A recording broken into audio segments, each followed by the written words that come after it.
One, ashirk and disobedience to one's parents. Huququl walidain. Right? Number one, ashirk. Number two, disobedience to the parents. Disobedience to the parents. So that shows, barakallah fikum, that's a very, shirk is, without a doubt, is amrun khatir. But also something that, alhamdulillah, all of us should be mindful about is to disobey our parents. And doesn't matter how old you are, your parents will always be your parents. Doesn't matter how old the person is, one's parents is always one's parents. Alhamdulillah, throughout the Salaf we read the likes of this statement. One of the Salaf, he said that I would rather spend the whole night massaging my mother's feet than being in a state of salah. Some will not, barakallah fikum, look their parents in the eyes. This is the reality, barakallah fikum. If someone doesn't look at their parents in the eyes, would they tell them talk to the hand? Would they tell them hush? None of those. Some will not raise. It's not even permissible, barakallah fikum, to raise our voice, right, over our parents. Because that is part of what? Huququl walidain. Yeah, they might be telling you something you don't like. But alhamdulillah, be patient because of what? It is not for you. Perhaps what they're telling you is that which is beneficial for you. And indeed, perhaps it is. But it is not because you don't like it that you're going to go beyond raising your voice over them or whatnot. Even if you feel like they are wronging you, right? Don't be wrong in how you're dealing with that. Even if you feel like they're wronging you. Don't look at how they're going at you that you got to, do the same to them. But rather, alhamdulillah, withhold yourself and know that Allah tabaraka wa ta'ala has commended us to be kind to our parents. As Shaykh Muhammad Bazmou mentioned, the first of the kindness was what? I mentioned this here one time. He said, as in regard to the first of the kindness in regard to one's parents, it is what? Adam? Call them to Tawheed. That's the first kindness. It's not about you pull $1,000, bam, mama, go buy you some. Another $1,000, dad, go buy you some. That's good, alhamdulillah. But if one, alhamdulillah, has the means to clarify the details of the Tawheed, he should do so. And shun that which is shirk, meaning, warn against shirk, he should do so too. Alhamdulillah, first and foremost. May Allah guide our tongue to that which He is pleased and happy with, and calling our parents to His Tawheed. Ameen. So now the two, one was, barakallah fikum, al-ishraku billah, ascribing partner with Allah, wa huququl walidaini, and being neglectful or being disobedient to one's parent. And the third one, as Abdurrahman mentioned, he say, ala wa qawlu zur, and the Messenger sallallahu alayhi wa sallam, he rise up and sat up. And he was talking about the third one, ala wa qawlu zur, and warning against the false statements. Warning against false testimony. Warning against false testimony and false statements. And he, the narrator, he mentioned, he say, فَمَا زَالَ يُكَرِّرُهَا حَتَّى قُلْنَا لَيْتَهُ سَكَتَ. لَيْتَهُ سَكَتَ. He said that the Messenger ﷺ kept repeating that until that we was saying we wish that he could stop. That shows that the importance that the Prophet ﷺ gave those matters. And ala ra'asihim, and on the head of it, on the top of it, ashirku billah, or al-ishraku billah, ascribing partner with Allah tabaraka wa ta'ala. And the third one, barakallah fihi, has some similarity with the hadith of Jabir ibn Abdullah, right? Which was the hadith of Abu Hurairata radiyallahu anhu wa arda. The hadith of Jabir ibn Abi Bakrata was talking about أُنَبِّئُكُمْ بِأَكْبَرِ الْكَبَائِرِ. Should I inform you of the major sins? On the hadith of Abu Hurairata radiyallahu anhu, he was talking about the sab'atu al-mubiqat, the 7 major sins. The 7 major sins. طيب. Give me one without shirk. Without shirk, give me one. No, no, he didn't say that in that. Ahmed, Abu Aminata, Hassan. Very good. Devouring the wealth of the orphan.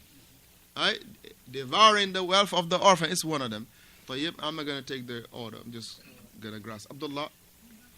Right. Consuming riba. What else? Atif. Running from the battlefield. You took his, Abdurrahman, right? Abdurrahim, he took yours. Say, repeat it. Very good. Running away from the battlefield. Khalilu. Very good. As-sihr. Ahsanta. Very good. As-sihr. Very good. Wow. Beautiful.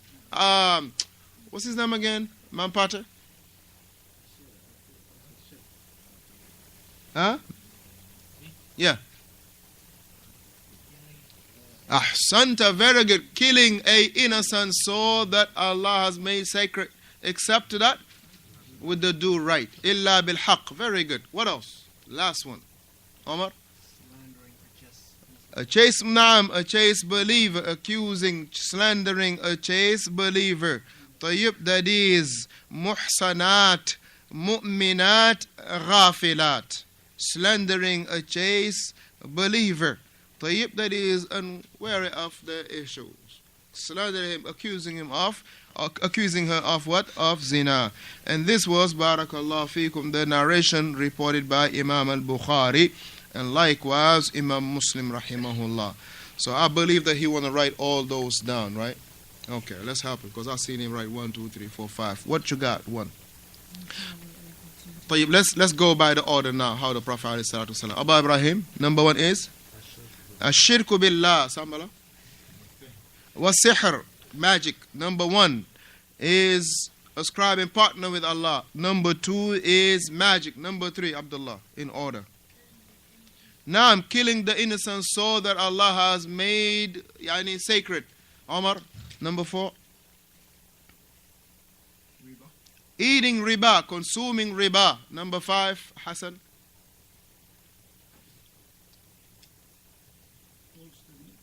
Before that. No, false statement is not in here. Abdullah. Right, eating the wealth of the orphan. Abdurrahman, you got the next one. Eating the wealth of the orphan. Abu Sufyan. Abu Ibrahim. Naam, running away from the battlefield. That was number 6. Running away from the battlefield. And number 7 will be slandering the chaste believing woman. Slandering the chaste believing woman. These are what is called the sab'a mubiqat. You got all of it, Abdurrahman? Alright. Which one you don't have? 3 of the rest. Okay, let's do it again. Bi'idhnillah. Actually, we went over this last week. Everybody should have this. Number 1 is ascribing partner with Allah. Number 2 is as-sihr, magic, voodoo, or whatever they call it. Right? Number 3 is killing an innocent soul that Allah has made his soul sacred, except with the do right. Number 4 is eating riba, consuming riba. Number 5 is eating or devouring the wealth of the orphan. Number 6 is at-tawalli, running away from the battlefield. Running away from the battlefield. And number 7 is slandering a chaste believing woman. So this was the hadith of Abu Hurairah radiyallahu anhu when he say ijtanibu as-sab'a al-mubiqat, stay away and avoid the 7 major sins, the 7 destructive sins, the 7 fatal sins. So this was, alhamdulillah, what we covered last week. Naam. The last one is slandering or accusing of adultery, meaning slandering. Al-qadhf. Qadhf is saying that this person is a fornicator. That's what you call qadhf. accusing them of adultery or fornication. طيب, accusing or slandering a chaste Muslim believing woman. Ghafilat, don't have no clue. Naam, so alhamdulillah, tonight, please, these 7, I will hope that inshallah we all memorize it, not just for the sake of memorizing it, but memorizing it to stay away from it, memorizing it to call others to stay away from it. Naam, so the new print tonight is Aqsam al-Shirk.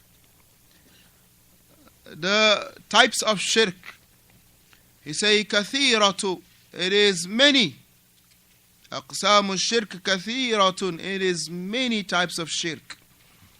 He say dhukirat minha, that it was mentioned from those types of shirk, 15 of them. 15 of them. Or 15 types of them. Right? 15 of them. And they are as to follow. Number 1. So 15 of them.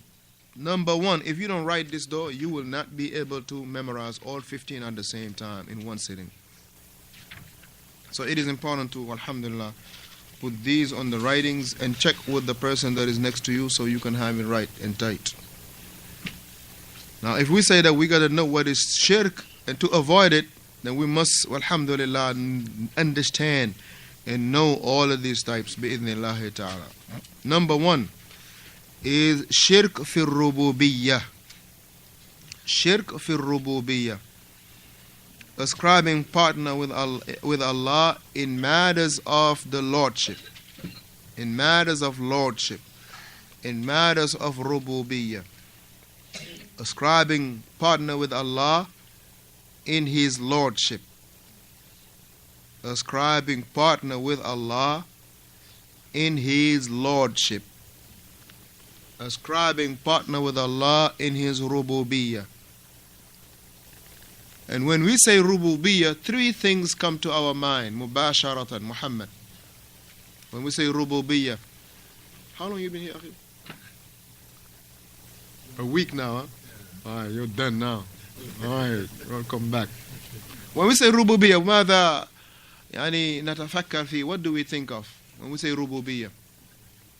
نعم, al-khalq, al-mulk, very good, at-tadbir, very good. So when we say rububiyyah, these are the 3 things that come to our mind. Al-khalq, al-mulk, wat-tadbir. Al-khalq, the creation, wal-mulk, the ownership, wat-tadbir, the disposal of the affairs. This is what comes to our mind when we say rububiyyah, lordship.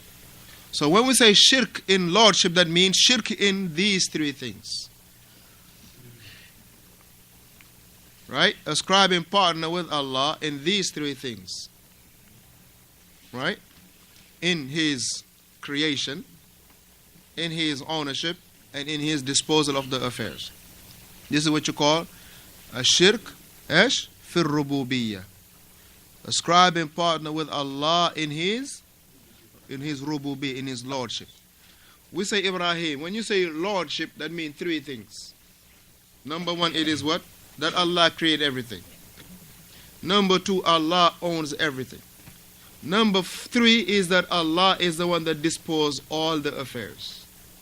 All the affairs is Allah tabaraka wa ta'ala that disposes it. For instance, if we are in winter time, is it your choice or is it my choice? No. It is only Allah that had disposed that matter to happen. If, alhamdulillah, you're going to get married and have these amount of kids, whether they are boys or girls, it is only by it's up to Allah. Very good. It's not up to, nobody. But you can have, say, well, you know what, I want 10 kids and I want 2 boys and 8 girls, or I want, you can say what you want. But as far as what is to be taking place, it is only by Allah tabaraka wa ta'ala. طيب. So the Shaykh Hafidhahullah, he say كذلك وذلك معذرة وذلك كأن